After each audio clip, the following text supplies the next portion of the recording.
Bem-vindos de volta ao canal Dias Marley. Vamos à parte 3 da correção da ADE, Avaliação Diagnóstica de Entrada, que é aplicada aí sempre aos alunos da rede estadual, quando ele chega aí logo no primeiro momento do começo do ano, aí, todos os anos, faz essa avaliação para que a gente possa ter uma ideia de como foi o desempenho deles e o aproveitamento no ano anterior. Nesse ano aí de 2021, foi mais importante ainda, porque foi muito mais difícil avaliar a aprendizagem em 2020. Então, a partir dessa avaliação, a partir desses resultados, a gente se organiza, se planeja e vê a melhor maneira aí de abordar certos conteúdos aí com os nossos alunos. Esse ano eu estou trabalhando com o primeira série aí do ensino médio. Então, esse conteúdo aí dessa avaliação, ela representa tudo que deveria ser aprendido no ensino fundamental. Então, é uma ótima base aí para você relembrar tudo que você já esqueceu. Estou deixando o vídeo aí aberto a todos, não só restrito aos meus alunos, para que vocês possam recordar aí alguns conceitos de matemática. A prova é bem diversa, vai passear aí por diversos temas da matemática, então aproveite e vem comigo se divertir com matemática.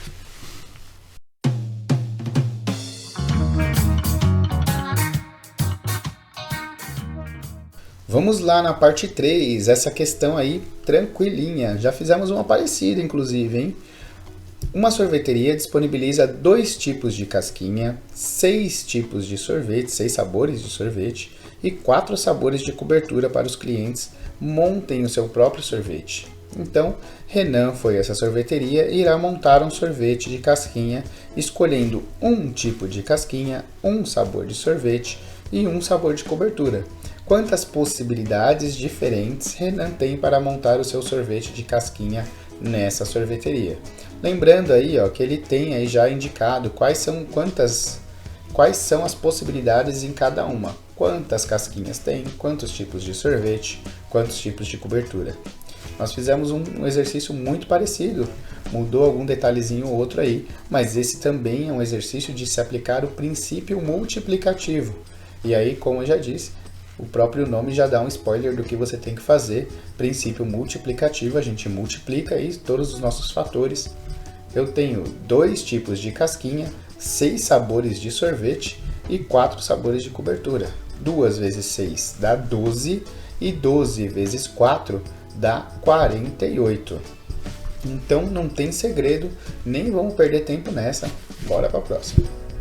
Vamos lá, Mariana faz colchas utilizando sempre retalhos quadrados de tamanhos iguais, feitos com tecidos diferentes. Para estimar a quantidade de linha que ela vai precisar para costurar esses retalhos de uma colcha, ela utiliza a seguinte expressão: 3x menos 4y, 3 esse pontinho aí é um vezes, né? 3 vezes x, menos 4 vezes y, na qual x é a quantidade de retalhos quadrados que compõem a colcha e y é a medida do lado de cada um dos retalhos. Então já fala aí que são vários retalhinhos quadradinhos que ela vai costurando um quadradinho no outro, um quadradinho no outro, até que se forma uma colcha aí, né? um tipo de cobertor. E aí você consegue analisar aí quanto ela vai gastar de linha de acordo com essa expressão. Pronto, a expressão foi dada. E aí, o que mais? Mariana está produzindo uma colcha que terá 82 quadradinhos de tecido cujos lados medem 12 centímetros. Bom, já dá para ver aí, ó, o x é a quantidade de retalhos. Aqui está dizendo, são 82. Então, 82 é o x. Vou colocar 82 no lugar do x. E o y, ele também já fala, ó, que o y é a medida do lado de cada um desses quadradinhos. Então, eu tenho 82 quadradinhos e a medida do lado de cada um desses quadradinhos é 12. O 12 vai no lugar do y. Bom, a conta está feita. 3 vezes 82 menos 4 vezes y, que é o 12. Então, 3 vezes 82 menos 4 vezes 12. Bom, a única coisa que você pode errar aí é você esquecer a ordem. Lembra que você precisa fazer sempre primeiro a multiplicação, no caso as duas multiplicações, antes de fazer a subtração. Cuidado, senão você faz tudo na ordem aqui, direto aqui, do jeito que aparece, e aí vai sair errado. 3 vezes 82, pega o resultado e faz menos 4, e esse resultado vezes 12, já era, errou. E provavelmente uma dessas alternativas vai ser equivalente a esse erro, porque é um erro muito comum. Então, as alternativas elas já são construídas mesmo para pegar você nesse erro. Então, lembra, primeiro eu realizo as multiplicações. Faz 3 vezes 82, anota o resultado. Faz 4 vezes 12, anota o resultado. Primeiro resultado menos o segundo. O resultado final aí vai ser 11.808 centímetros de linha para costurar essa coxa. Beleza? Fácil essa, bora para a próxima. Vamos lá. O torneio de patinação no gelo. Em um torneio de patinação no gelo, estarão classificados para a grande final apenas os competidores que tiveram notas maiores ou igual à mediana das notas obtidas na semifinal. As notas obtidas pelos competidores na semifinal foram... Tem aí a sequência das notas, e aí você precisa calcular a mediana. Só isso. Qual a mediana das notas obtidas nessa semifinal? Bom, o que é mediana? Se você não sabe, vou deixar o link aqui para você. Ó. Clica aqui, tem uma aula que eu faço passo a passo aí de moda, média e mediana. Beleza? Mas para você ver de maneiras gerais, o que é essa mediana? Nós vamos organizar aí essas notas em roll, que seria em ordem crescente. Eu vejo aí, aqui são duas notas, né? Isso aqui é uma competidora, ela faz 2 vezes a prova e tirou essas 2 notas. Então, outra competidora fez essas 2 vezes a prova e tirou essas 2 notas. Para a gente calcular a mediana, a gente vai ter que fazer separadamente, da primeira parte, da segunda parte. Vou pegar todas essas primeiras notas, ó, 58, 57, 61, 59, todas essas que são as primeiras notas, organizá-las em ordem crescente, então vejo qual é a menor e aí vai subindo até a maior. Quando você fizer essa organização, você vai saber qual é a sua mediana, porque a mediana é a nota que ficou no meio dessa organização.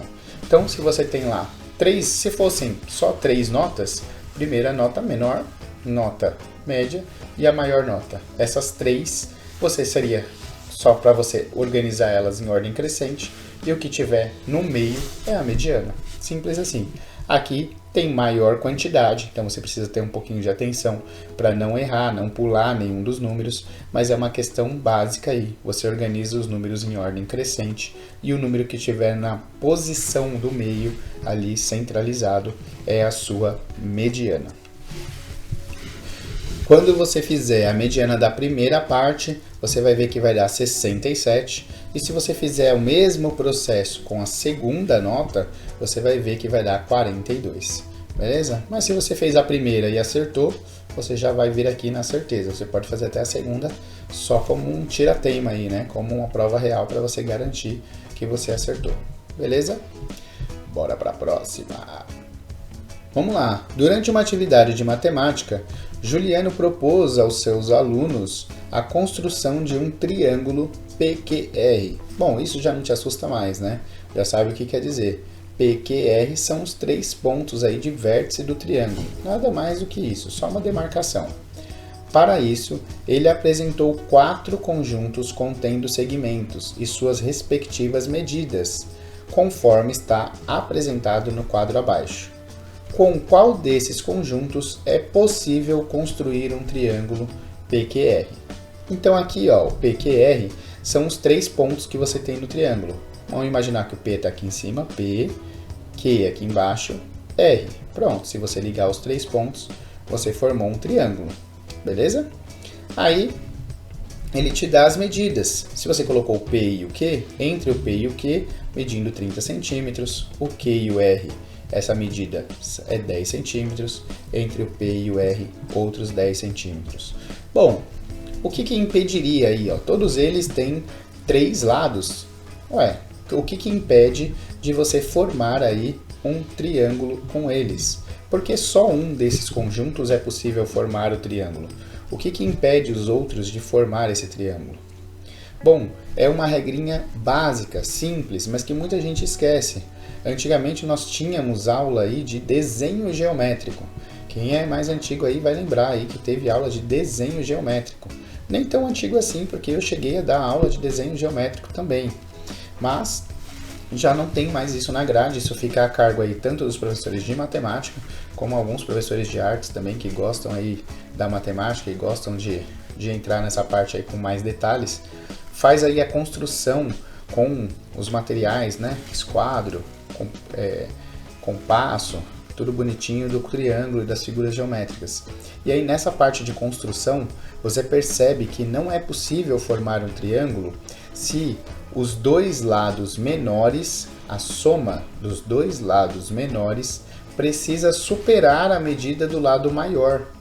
Se a soma dos dois lados menores não superar a medida do lado maior, o triângulo não fecha. Então, só para você entender, você teria dois lados aqui, ó, dois lados pequenos e um lado grande. Quando você coloca isso no triângulo, ele não fecha, fica um espaço aí. Então, precisa que os dois lados menores sejam somados maior do que o lado maior. Essa é a regra, beleza? Lembrando dessa regrinha simples, você já percebe que aqui vai dar ruim, né? Eu tenho um lado de 10, outro lado de 10. Se eu somar aí 10 mais 10 dá 20. Ele não superou o lado maior. 10 mais 10 dá 20, que é menor que 30. Então esse triângulo aqui ele não fecha. Ele fica um buraco ali. Não consegue fechar para fazer um triângulo decente. Aqui os dois menores é 10 e 30. Somando 10 e 30 dá 40. Também é menor do que 50. Também não dá para fechar o triângulo. No terceiro exemplo, 30, 40 e 70. Bom, os dois menores é 30 e 40. Quando você soma dá 70.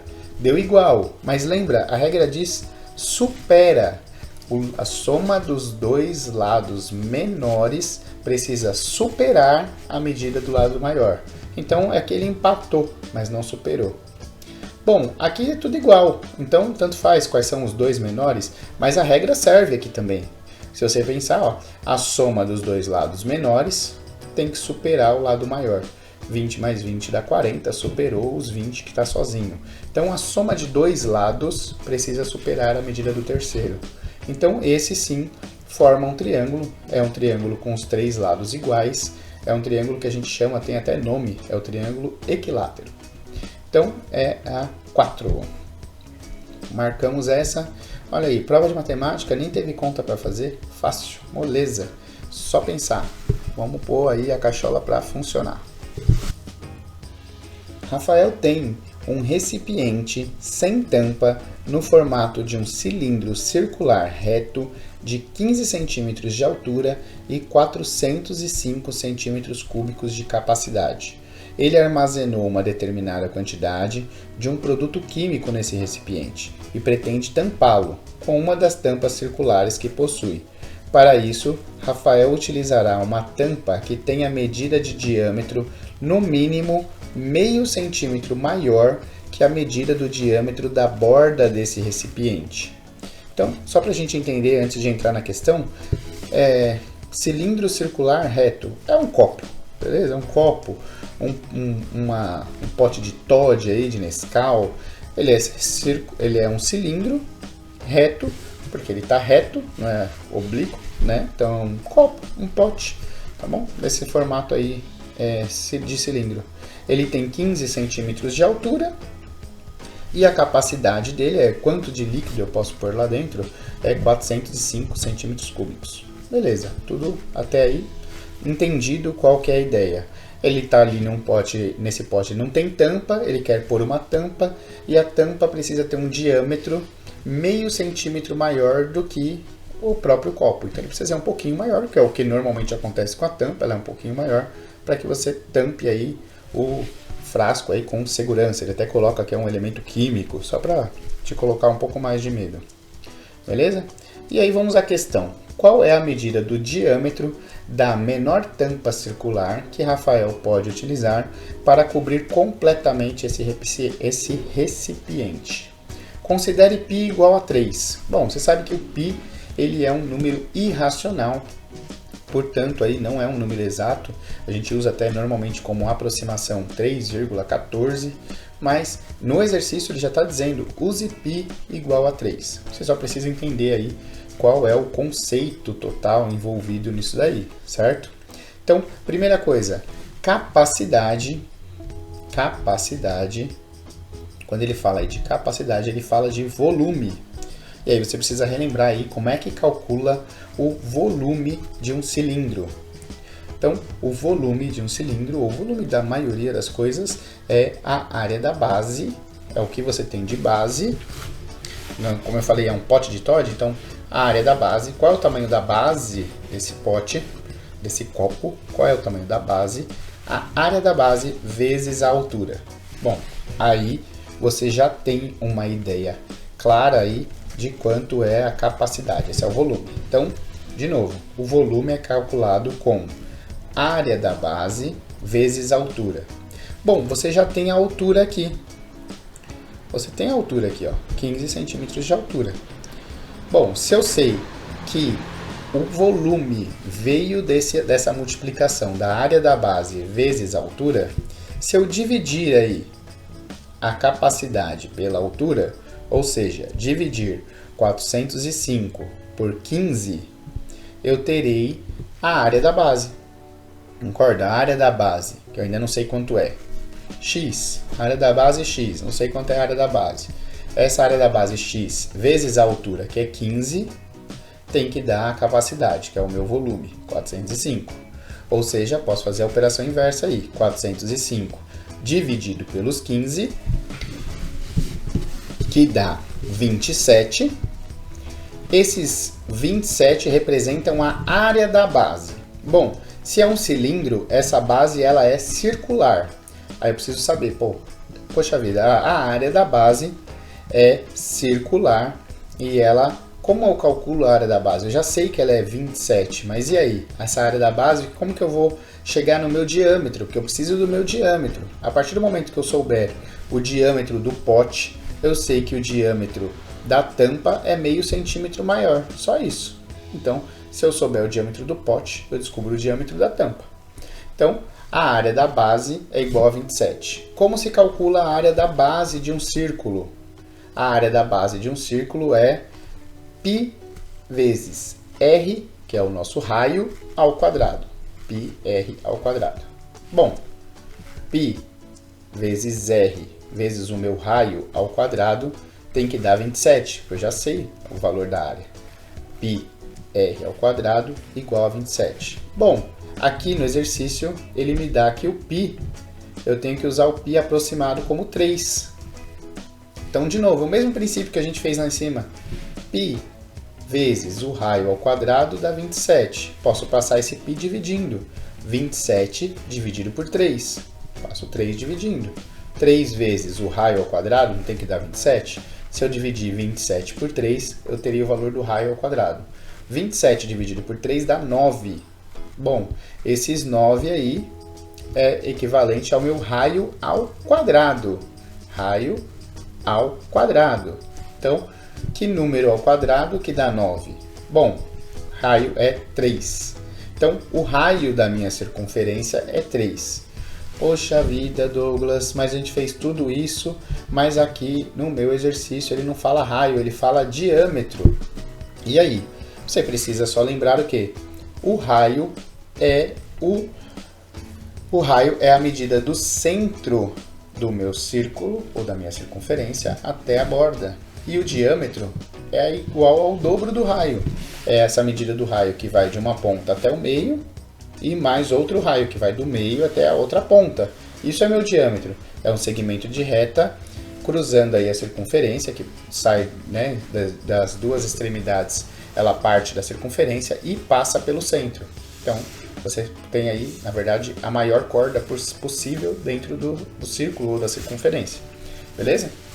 Então, se o meu raio é 3, o meu diâmetro é 6. que é o dobro do raio. O diâmetro é o dobro do raio. Bom, e aí, chegamos que o nosso diâmetro é 6. Mas aí ele pergunta aqui, ó, o que é muito importante, hein? O menor diâmetro da tampa. Ó, diâmetro da tampa. Não é o diâmetro do pote, né? Ou do copo, ou do recipiente em si. O diâmetro do recipiente é 6. Mas ele quer saber o diâmetro da tampa. E a tampa, ele já fala, é no mínimo meio centímetro maior. Então, se o meu diâmetro do pote é 6 e eu preciso de meio centímetro a mais, 6,5. Bom, eu sei que esse exercício aqui, ele ficou muito no imaginário. E eu fiquei de propósito aí, eu fiz ele sem a lousinha. Eu tenho a lousinha, vocês já viram aí nos outros vídeos do canal. Mas eu fiz ele sem a lousinha porque eu quero exercitar esse problema com vocês. Tá? Se você ficou na dúvida desse problema, não acha que é ruim, não. Aproveita a oportunidade, volta ao vídeo, coloca as informações conforme eu vou falando, vai você colocando as informações no papel. Coloca essas informações no papel, calcule você mesmo. É muito mais prazeroso e muito mais chance de você entender realmente o exercício quando você faz o desenvolvimento desse cálculo. Beleza? Põe a mão na massa. Aproveite esses exercícios aí, aproveite essas aulas, aproveite o canal para você relembrar a matemática, retomar, aprender. Mas aprender matemática precisa mesmo pôr a mão na massa. Assista os vídeos aí com um caderninho do lado, pega um lápis e vai rabiscando aí, né? Vai ouvindo as dicas que eu vou falando aqui e vai colocando em prática, tá bom? Os próximos vídeos aí eu vou trazer a luzinha para que a gente possa fazer aí o passo a passo com vocês, mas é muito importante exercitar essa imaginação. Na hora que você vai fazer uma prova, eu não estarei lá com a luzinha com você. Você precisa ler o problema, interpretar, colocar esses dados no papel e calcular, beleza?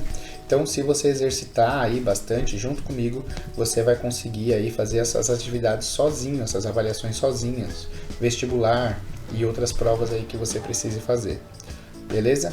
Aqui nós estamos encerrando mais uma parte aí desse vídeo e eu espero que você já tenha se inscrito no canal. Se inscreva no canal, olhe aí um pouquinho a barrinha para baixo, vai ter um botãozinho vermelho aí, ó, inscrever. Se inscreva, assim você não perde os próximos vídeos. A parte 4 vem aí.